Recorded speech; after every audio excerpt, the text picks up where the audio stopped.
Actually ako, gusto ko babae.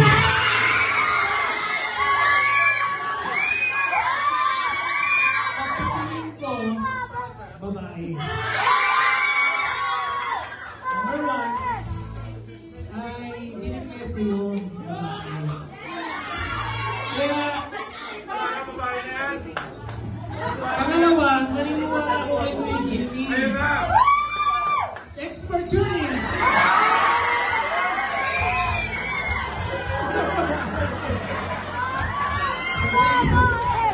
Okay, thank you so much po.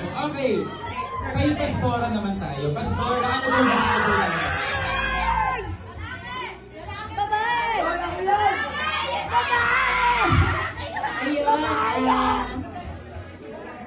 Unang buwan pa lang ni PB, nakita ko na siya nag-lipstick siya.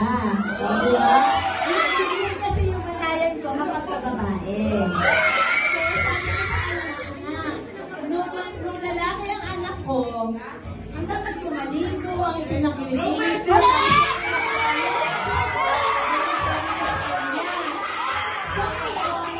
hey, makinig muna kayo. And then, nakita ko sa kanya nag-lipstick siya. Nung ikaw ang pinagbuntis ko, nag-lipstick ako. Sabi ko, kami lang ni Papa ang babae sa pamilya. Kaya babae ako.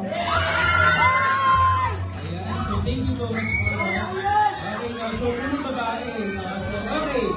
No, so ano lang po pala, no? Reminder lang yan.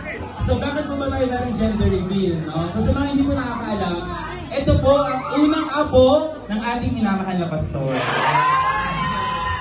Pastora. So, okay, no?